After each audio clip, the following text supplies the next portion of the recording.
Hello everyone, हाय। कैसे हैं आप लोग? आई होप कि आप लोग बहुत बढ़िया होंगे। तो आज के इस वीडियो में हम परसेंटेज चेंज के बारे में देखने वाले हैं। इससे पहले जो वीडियो आया था उसमें हमने बेसिक ऑफ परसेंटेज को कवर किया था। तो आज हम परसेंटेज चेंज क्या होता है उसके बारे में जानेंगे एंड देन उसके कुछ क्वेश्चंस करेंगे। तो आइए आज के सेशन को स्टार्ट करते हैं। Okay, late me just share this white board.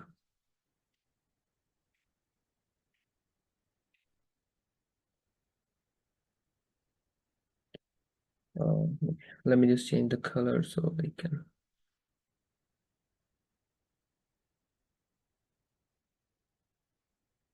now looking good। तो आज का हमारा टॉपिक परसेंटेज चेंज है। Percentage change.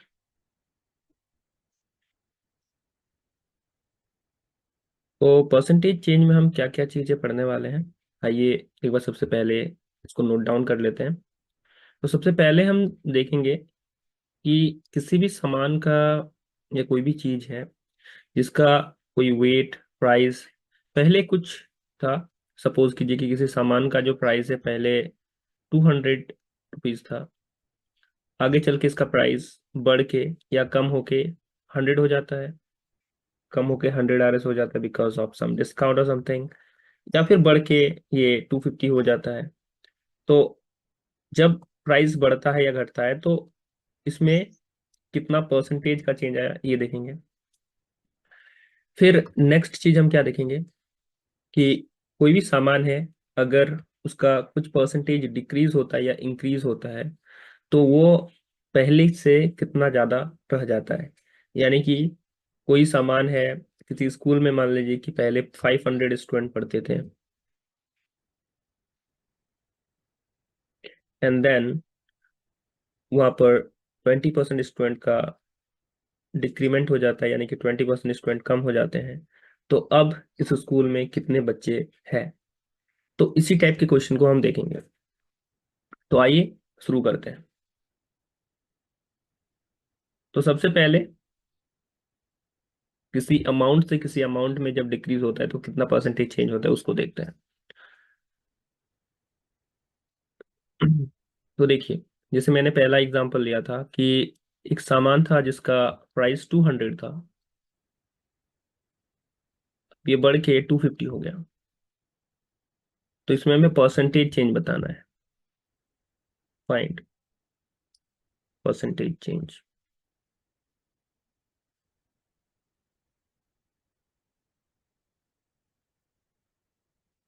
तो सबसे पहले हम देखेंगे कि परसेंटेज चेंज निकालने के लिए सबसे पहले हम जो देखते हैं वो देखते हैं कि कोई सामान पहले कितना रुपीस का था और कितना रुपीस का हो गया, उसमें डिफरेंस कितना है।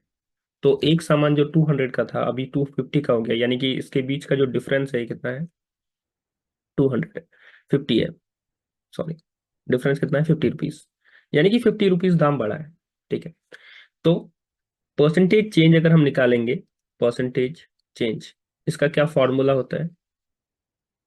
फॉर्मूला बोले तो ये होता है डिफरेंस, यानी कि कितना दाम बढ़ा या घटा, difference divide by original price और original that amount times percentage में लाना है, यानी कि 100 से आपको मल्टीप्लाई करना ही पड़ेगा। ठीक है। तो ये होता है फॉर्मूला परसेंटेज चेंज का। ठीक है। अब इसको देख लेते हैं। तो यहाँ पर हमारा डिफरेंस है 50। ओरिजिनल प्राइस था 200 टाइम्स 100। ठीक है। सो 100 से 200 टू टाइम में, 2 divide 50 on 25 times. That means 25% क्या हो गया हमारा यहाँ पर? इंक्रीज हो गया है प्राइस। 25% क्या हो गया? प्राइस इंक्रीज हो गया। नेक्स्ट क्वेश्चन पे आते हैं। एक इसी टाइप का और क्वेश्चन लेते हैं।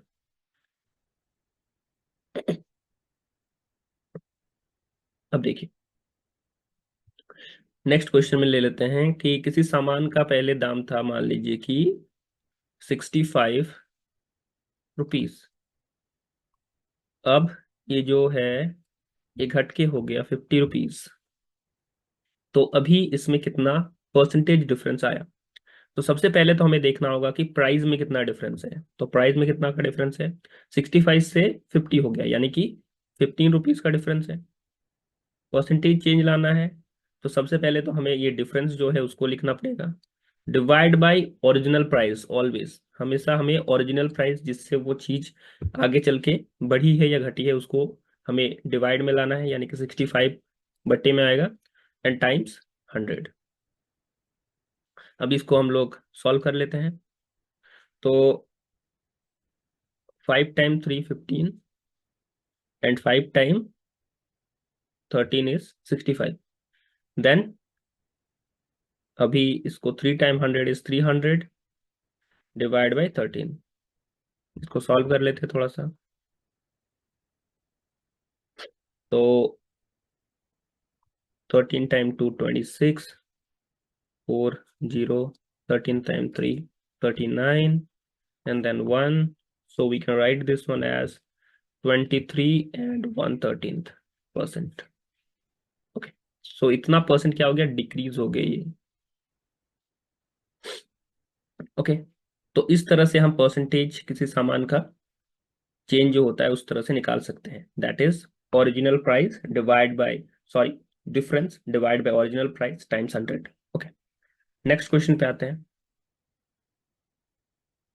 अब इसमें एक नया टाइप देखते हैं अब कि अगर 42 जो है 60%, 42 जो है वो 60% है, देन फाइंड द नंबर।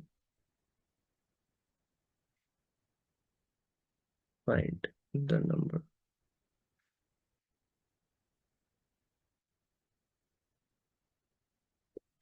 तो हम कैसे नंबर को फाइंड करेंगे? अब देखिए, इसमें हम यूनिटरी मेथड का यूज करके इसको सॉल्व कर सकते हैं। तो बेसिक से समझ रहे हैं इसलिए मैं यहाँ पर यूनिटरी मेथड का यूज कर रहा हूँ। तो क्या है कि 42 जो है वो 60% है। अब किसी का भी अगर हमें रियल अमाउंट पता करना है तो रियल अमाउंट ऑलवेज 100% होता है। ये हमेशा आपको परसेंटेज में मान के चलना होता है कि रियल जो अमाउंट होता है वो 100% होता है। तो 60% अगर हमारे पास 42 है तो 1% क्या होगा? 1% होगा 42 डिवाइड बाई 60। ठीक है कि नहीं? तो हमें ओरिजिनल अमाउंट चाहिए, यानी कि 100% चाहिए। तो 100% क्या होगा? 1% इतना है, तो 100%, जो 1% है उसको 100 से मल्टीप्लाई कर देंगे तो 100%, यानी कि ओरिजिनल अमाउंट हमारा निकल के आएगा। ओके, तो 6 से इसको डिवाइड करते हैं। 6 7 जा 42, 6 10 जा 60 एंड देन 10 10 जा 100, सो 70, यानी कि हमारा जो ओरिजिनल अमाउंट था वो क्या था? 70। ओके, तो 42 अगर किसी नंबर का 60% है तो किस नंबर का 60% है? तो वो 70 का 60% 42 होता है। ओके, तो इस तरह का क्वेश्चन भी हो सकता है कि किसी अमाउंट का इतना परसेंट अगर दिया हुआ है तो उसमें रियल अमाउंट क्या होगा हमें पता करना होता है। अब हम कुछ जो एप्लीकेशन बेस्ड क्वेश्चन होते हैं उस पे चलते हैं। तो मैं यहाँ पर व्हाइट बोर्ड को क्लोज करके ये आप लोग को शेयर करता हूँ। Wait a minute. तो देखिए, यहाँ पर बहुत सारे क्वेश्चंस हैं जो हमने जिस टाइप के बनाए कि कोई नंबर अगर इतना 45 से 92 फीट का हो जा रहा है तो कितना परसेंटेज चेंज, यानी कि इंक्रीज हुआ या डिक्रीज हुआ। तो इस क्वेश्चन को मैं शेयर करूंगा आपके साथ, आप इसको सॉल्व कर सकते हैं। तो हम लोग कुछ, यहाँ पर भी बहुत सारे क्वेश्चंस हैं एंड देन हम कुछ वर्ड प्रॉब्लम्स टाइप क्वेश्चन पे आते हैं।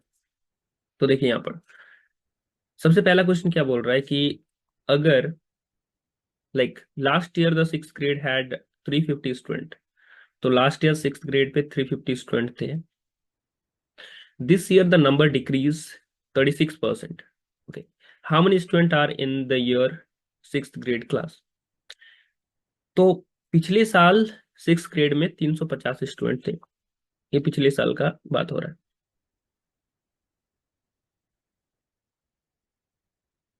अभी इस साल क्या हुआ है? 36% स्टूडेंट डिक्रीज हो गए, 36% डिक्रीज हो गए। तो क्या हुआ कि पहले जितना स्टूडेंट थे उसमें 36% घट गए हैं। तो पहले 100% स्टूडेंट अगर हम माने कि ये जो अमाउंट है ये हमारे पास 100% है, क्योंकि रियल अमाउंट हमेशा 100% होता है, तो 100% बच्चे कितने थे, बच्चे इक्वल टू 350। 36% घट गए, तो बचे कितने, वही तो हमें निकालना है कि अभी 6th ग्रेड में कितना स्टूडेंट बचे। तो 100% में 36% घट गए, तो कितना बचे। तो 100 में अगर 36 को हम लोग सब्ट्रैक्ट करते हैं तो हमारे पास क्या आएगा, 4, एंड देन 64%। ओके, तो हमें 64% बच्चे जो है यहाँ पर अभी बचे हुए, यानी कि हमें 64% निकालना होगा 350 का। तो 350 का 64% क्या होता है, तो होता है 350 टाइम 64 डिवाइड बाय 100। तो इस तरीके से हम क्या कर सकते हैं, निकाल सकते हैं किसी भी नंबर का परसेंटेज, जो कि मैंने आपको पिछले वीडियो में बताया था। तो इसको कैंसिल करते हैं, 0 से 0 कैंसिल होता है। 5 time 2 is 10, 5 time 7 is 35, and then 2 time this 32 is 64। अब 32 टाइम 7 अगर हम करेंगे तो हमें रियल आंसर मिल जाएगा। 7 टाइम 2 14 1। तो अभी कितने स्टूडेंट बचे हैं, 224 स्टूडेंट। सभी जो स्टूडेंट बचे हैं वो 224 स्टूडेंट बचे हैं। तो आप लोग इसको नोट डाउन भी कर सकते हैं। देन हम नेक्स्ट क्वेश्चन पे आते हैं अब। तो हमारा नेक्स्ट क्वेश्चन क्या है, नेक्स्ट क्वेश्चन यहाँ पर बोल रहे हैं कि enrolment in the ski snowboard club increase by 30% this year. यहाँ पर क्या हुआ है, 30% इंक्रीज हुआ है। There are now 182 students in the club, how many student were last year. ठीक है, हमने क्वेश्चन पढ़ लिया, अब इसको सॉल्व करने का ट्राई करते हैं। तो यहाँ पर क्या लिखा है, जो भी इंफॉर्मेशन लिखा है उसको हम लोग लिख लेते हैं कि यहाँ पर बोला गया 30% यहाँ पर इंक्रीज हुआ है, 30% इंक्रीज हुआ है। 30% इंक्रीज होने के बाद अभी कितने स्टूडेंट लगे हैं, 182।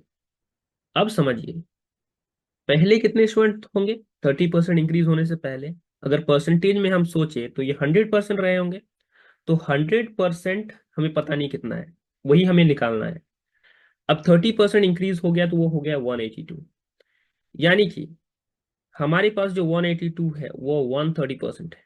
कैसे, 100% में 30% इंक्रीज होने के बाद 182 हुआ, तो टोटल हमारे पास 130%, यानी कि 130% बराबर 182 है। हमें क्या चाहिए, 100%। यही है कि नहीं क्वेश्चन, समझ रहे हैं आप लोग। तो कैसे सॉल्व करें इसको, लगाएंगे वही हम यूनिटरी मेथड। तो 130% यानी कि 182, तो 1% यानी मतलब कितना होगा, 1% मतलब 182 डिवाइड बाई 130। 100%, 100 से मल्टीप्लाई कीजिए, बस आंसर आपका आ जाएगा। 182 डिवाइड बाई 130 टाइम्स 100 से हमारा डायरेक्ट ही सॉल्व हो जाएगा। कलर चेंज करने दीजिए।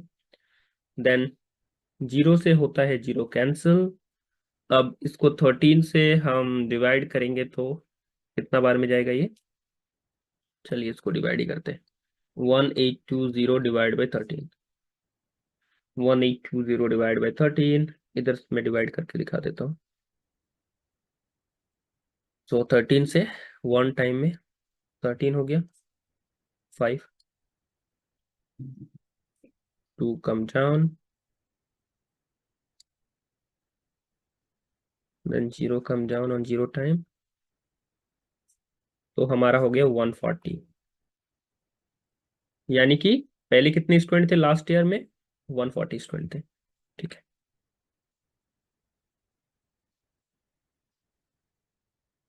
आई होप आपको ये समझ में आया होगा। अब नेक्स्ट क्वेश्चन पे जाते हैं। तो आप लोग नोट डाउन कर लीजिए, नेक्स्ट क्वेश्चन में जाने से पहले इसको इरेज करना होगा, क्योंकि मैं अगर इसको नीचे लेता हूँ तो ये सब नीचे आ जाएंगे। तो let me just erase this.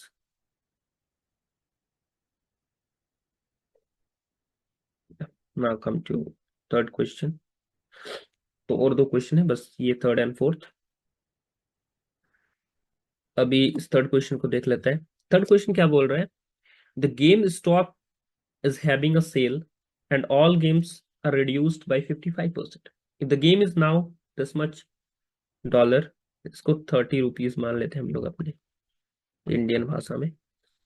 तो यहाँ पर क्या बोला कि GameStop is having sale and the game are reduce by 55%। गेम को 55% कम कर दिया गया है, 55% रिड्यूस हो गया है गेम का प्राइस। जिसके बाद 50%, 55% रिड्यूस होने के बाद इसका दाम कितना रह गया, मात्र 30 रुपया। तो इसको हम उसी तरह से समझेंगे, अप्रोच लेंगे। तो पहले कितना रहा होगा ओरिजिनल प्राइस। अब देखिए ओरिजिनल प्राइस हमेशा 100 रहता है, ठीक है। 50% घटने के बाद वो 30 रहा है, यानी कि ये जो 30 रुपीज है, ये कितने का, कितना परसेंटेज का वैल्यू है। 100% में 55% घट गए, तो बचा कितना, 45%। तो 45% के बराबर ही होगा ये 30 रुपीज, है कि नहीं। 55% कम हुआ, तब जाके वो 30 रुपीज रहा। यानी कि 100% में 55% कम हो गया, तो 45% ही बचा ना मेरा भाई। तो 45% जो बचा, उसका दाम 30 रुपीज, तो 100% का दाम कितना रुपीज,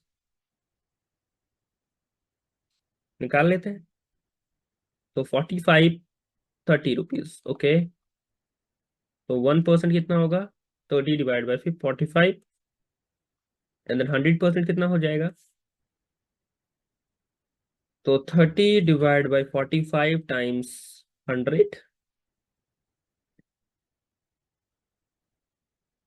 अच्छा के 30, 9, then 3 times 2, 3 times 3, so that is 200 divide by 3। 200 को 3 से भाग दे तो कितना आएगा, 3 चौके 18, 66.66, दैट 6 विल बी रिपीट। तो लगभग ये 67 रुपीज अप्रोक्सीमेट, ठीक है, रहा था ओरिजिनल प्राइस। अब नेक्स्ट क्वेश्चन पे आते हैं। नेक्स्ट क्वेश्चन क्या बोल रहा है कि AYSO has 18 8th grade boys team this year, but this is 28% decrease from the prior year. 28% घट गया है पिछले साल से। तो कितना परसेंट बचा है, 18 बच्चा है अभी, और ये जो है ये 28% घटने के बाद है। तो कितना स्टूडेंट था लास्ट ईयर, अभी 28% घटा है, तो कितना बचा है। 100 में अगर 28% घट गया, तो कितना बचा है। 100 में 28% घटने से बचता कितना है, 72%। तो 72% का बराबर कितना है, 18। तो 100% के बराबर कितना होगा, निकाल लीजिए। तो ये जो क्वेश्चन है आप लोग के लिए होमवर्क है, आप लोग इसको बना लीजिएगा। आई होप कि आप लोगों को ये सारे जो कॉन्सेप्ट है समझ में आया होगा। मैं आपको और एक बार व्हाइट बोर्ड जो है उसको दिखा देता हूँ।